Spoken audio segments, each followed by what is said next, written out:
We apologize, we cannot be seen in Facebook right now because Facebook seemingly is down.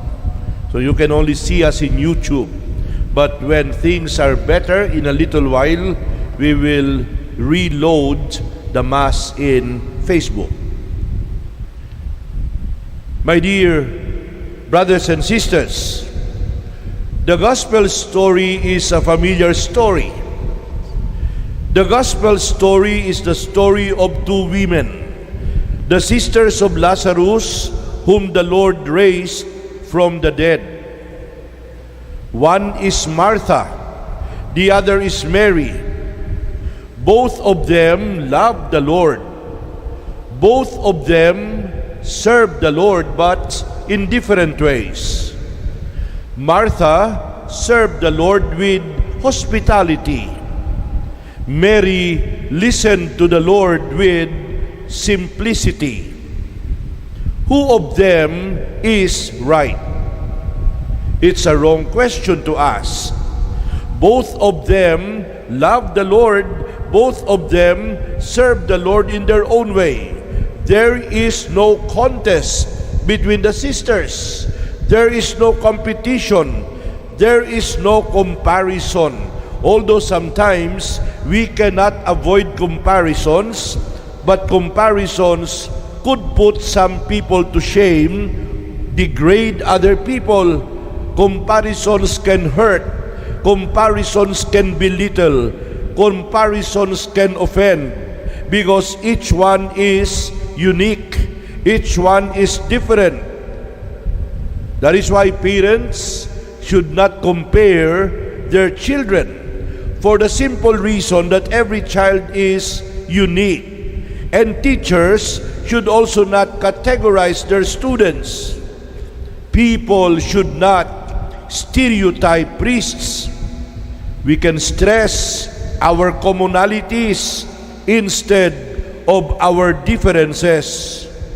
We can focus on the walls, or we can avoid focusing on the walls that divide us, but on the bridges that connect us.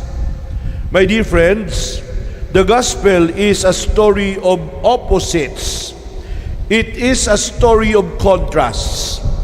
Although siblings are not the same, even if they come from the same parents, even if they live in the same house, they eat the same food, they go to the same school, but siblings have individual differences. They do not have the same personalities. Their individuality is unique. Martha is busy with the work of the Lord. Mary is interested in getting to know more the Lord of the work. Martha addresses Jesus as Lord. Mary sits at the feet of the Lord. Martha is fully engaged in preparing a meal. Mary is fully engaged in listening to the Lord. Martha is busy with the work of the Lord, but Mary chooses to listen to the Lord of the work. For Martha, the priority is service, or diakonia. For Mary, the priority is relationship. Both Martha and Mary want to please the Lord. The difference between them is the manner by which these two women go about in trying to please the Lord. Martha takes the way of service, or working for the Lord.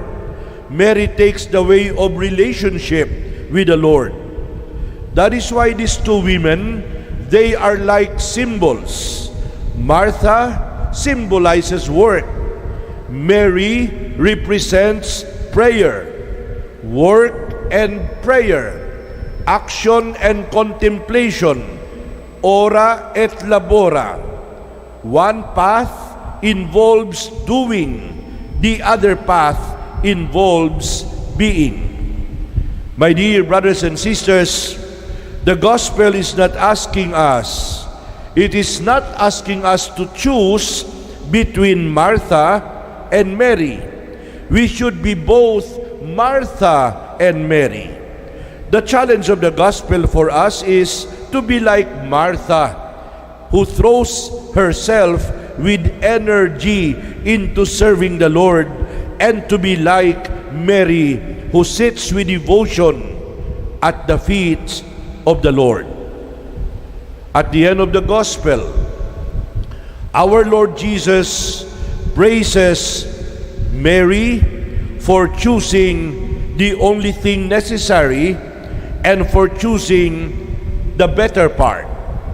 The gospel simply wants to remind us not to neglect our spiritual life, because there are times when we are too engrossed in our work.